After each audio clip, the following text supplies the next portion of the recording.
December 29 నుంచి శాసనసభ శీతాకాల సమావేశాలు జరగనున్నాయి. 3 రోజుల పాటు అసెంబ్లీ సెషన్ కొనసాగే అవకాశం ఉంది. గోదావరి కృష్ణా జలాల అంశమే ఎజెండాగా ఈ సమావేశాలు కొనసాగనున్నాయి. తెలంగాణ ఏపీ రాష్ట్రాల నీటి వాటాలు, ఏపీ అక్రమ నీటి వినియోగం, కేంద్రం దగ్గర పెండింగ్ లో ఉన్న అంశాలపై సెషన్లో చర్చ జరగనుంది.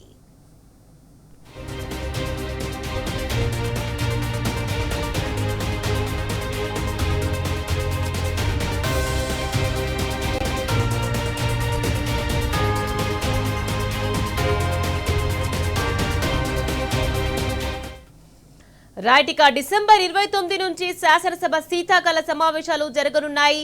3 రోజుల పాటు అసెంబ్లీ సెషన్ కొనసాగే అవకాశం ఉంది. రైట్, ఇదే విషయానికి సంబంధించి మరింత సమాచారాన్ని మా ప్రతినిధి ప్రదీప్ అందించేందుకు సిద్ధంగా ఉన్నారు. ప్రదీప్, చెప్పండి. 29 నుంచి అసెంబ్లీ సమావేశాలు జరగనున్నాయి. అందుకు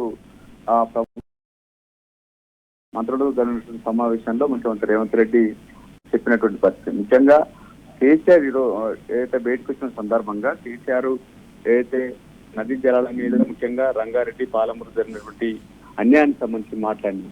కృష్ణా జలాలకు సంబంధించి జరిగినటువంటి అన్యాయానికి సంబంధించి కేసీఆర్ మాట్లాడడంతో ఒక్కసారిగా ప్రభుత్వం ఉలిక్కిపాటుకు గురైంది. ముఖ్యంగా రేవంత్ రెడ్డి ఎందుకంటే 2 తర్వాత కేసీఆర్ నేరుగా వచ్చి ప్రభుత్వం చేసినటువంటి తెలంగాణ ప్రజలకు జరిగినటువంటి అన్యాయాలు కావచ్చు, లేదా ఎన్నికల్లో ఇచ్చినటువంటి హామీలు ఏవి అమలు చేయకపోవడం, ముఖ్యంగా తెలంగాణ రాష్ట్రానికి ఏ రకంగా ప్రభుత్వం ద్రోహం చేస్తుంది, ముఖ్యంగా కాంగ్రెస్ ప్రభుత్వం చేసినటువంటి ద్రోహాన్ని ఎండగట్టడంతో ఒకటేసారిగా కాంగ్రెస్ ప్రభుత్వం అయితే ఉలిక్కిపాటుకు గురైంది. ముఖ్యంగా మంత్రులు ఒకే రోజు 5 మంత్రులు పాలమూరు జిల్లాలో పర్యటించిన పరిస్థితి. గతంలో ఎన్నడూ లేని విధంగా చిన్న కార్యక్రమాలకు సైతం ఒక్కసారిగా 5 మంత్రులు వెళ్ళడం ఒకటి. రెండోది, రేవంత్ రెడ్డి కేసీఆర్ చేసినటువంటి ప్రెస్ మీట్ తర్వాత ఆయన చిట్చాట్ మాట్లాడడం. రెండోది, ఇరిగేషన్ శాఖ మంత్రిగా ఉన్నటువంటి ఉత్తమ్ కుమార్ రెడ్డి మీడియాకి మాట్లాడడం సంబంధించి చూస్తే కేసీఆర్ బయటకు వచ్చిన తర్వాత ఏ రకంగా ప్రజలు ఏ రకంగా చూస్తున్నారు,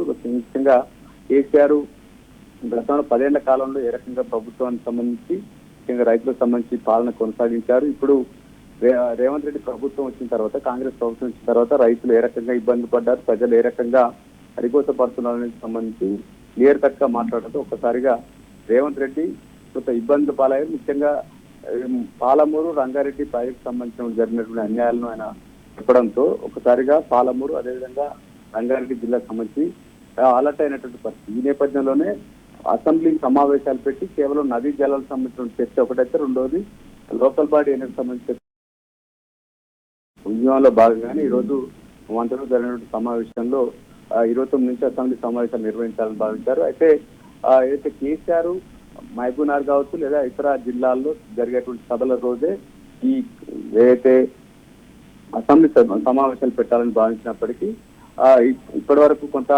కేసీఆర్ మాట్లాడిన తర్వాత ప్రజలు పెద్ద ఎత్తున చర్చ జరుగుతూ ఉంది. గత పాలన ఎట్లా ఉంది, ముఖ్యంగా నదీ జలాల విషయంలో ఏ రకంగా అన్యాయం జరిగింది, అటు ఉమ్మడి రాష్ట్రంలో కావచ్చు, ఇప్పుడు రేవంత్ రెడ్డి వచ్చిన తర్వాత కూడా రైతులకు అదేవిధంగా నదీ జలాలు కృష్ణా గోదావరి జలాల విషయంలో ఏ రకంగా అన్యాయం జరుగుతుందని సంబంధించి పెద్ద ఎత్తున చర్చ జరుగుతూ ఉంది. ఈ నేపథ్యంలో వచ్చినటువంటి వ్యతిరేకతను కప్పించినందుకు భాగంగానే ఈరోజు అసెంబ్లీ సమావేశాలు పెడుతున్నారు. దీనికి సంబంధించి కృష్ణా జలాలకు సంబంధించి పాలమూరు అదేవిధంగా రంగారెడ్డి ఎత్తిపోతల పథకానికి సంబంధించినటువంటి చర్చ అయితే కొంత కాంగ్రెస్ పార్టీకి ఇబ్బందిగా మారింది. ఈ నేపథ్యంలో అసెంబ్లీ సమావేశాలు 29 నుంచి పెట్టాలని భావించారు. 29లో స్టార్ట్ అయి 2వ తారీఖు నుంచి కంటిన్యూ అయ్యేటువంటి అవకాశం కనిపిస్తా ఉంది.